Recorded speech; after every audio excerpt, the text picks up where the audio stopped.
Herodias کو اگر تاریخ انسانی کی سب سے گناہگار عورت کہا جائے تو غلط نہ ہوگا، کیونکہ یہ عورت اللہ کے ایک نبی حضرت یحییٰ علیہ السلام کے قتل کی ذمہ دار ہے۔ دوستو، یہ حضرت عیسیٰ علیہ السلام کی پیدائش سے چند برس پہلے کا واقعہ ہے کہ ہیروڈیاس نامی ایک غریب لیکن انتہائی حسین و جمیل لڑکی فلسطین کے حکمران خاندان کی بہو بن بیٹھی۔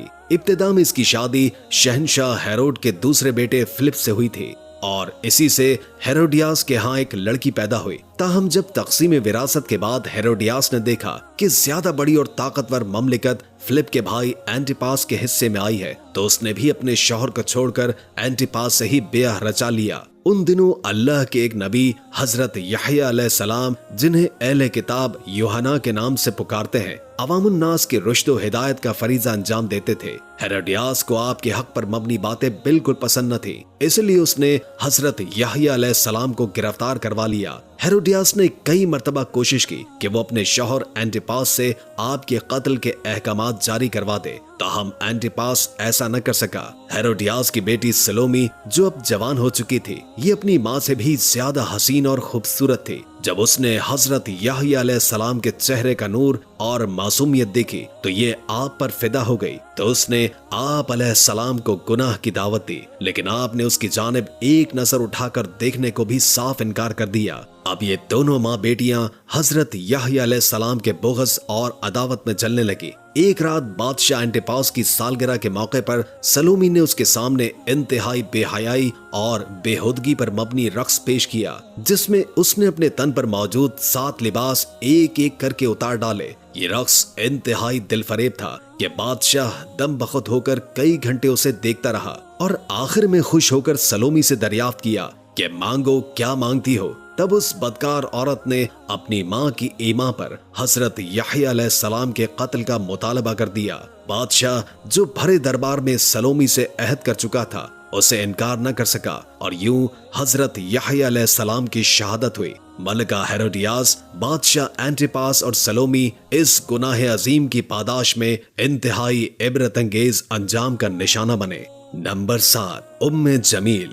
ام جمیل ابو لہب کی بیوی تھی۔ اس کا اصل نام عروہ بنت حرب ہے۔ اس کی آنکھوں کا بھینگا پن نمایاں تھا، جس کی وجہ سے اسے اورا یعنی کانی کے لقب سے بھی پکارا جاتا تھا۔ قرآن مجید میں اللہ تعالیٰ نے ابو لہب اور اس کی بیوی کا ذکر انتہائی سخت الفاظ میں کیا ہے، جس کی وجہ ابو لہب اور اس کی بیوی کی حضور اکرم صلی اللہ علیہ وآلہ وسلم سے وہ شدید عداوت تھی کہ یہ دونوں آپ صلی اللہ علیہ وآلہ وسلم کو تکلیف پہنچانے کا کوئی بھی موقع ہاتھ سے نہیں جانے دیتے تھے۔ روایات کے مطابق ام جمیل حضور اکرم صلی اللہ علیہ وآلہ وسلم کی راہ میں کانٹے بچھایا کرتی تھی۔ جب سورہ مسد نازل ہوئی تو ابو لہب کی بیوی ام جمیل غصے سے بے قابو ہو گئی اور یہ بہت بڑا پتھر لے کر تمام مکے میں آپ کو ڈھونڈنے لگی۔ یہ حرم کعبہ میں حضرت ابو بکر صدیق رضی اللہ تعالی عنہ کے سامنے اس حالت میں آئی کہ اس کے منہ سے جھاگ نکل رہے تھے۔ اس دوران یہ حضور صلی اللہ علیہ وآلہ وسلم کے خلاف انتہائی نازیبہ اشعار بھی پڑھتی جا رہی تھی،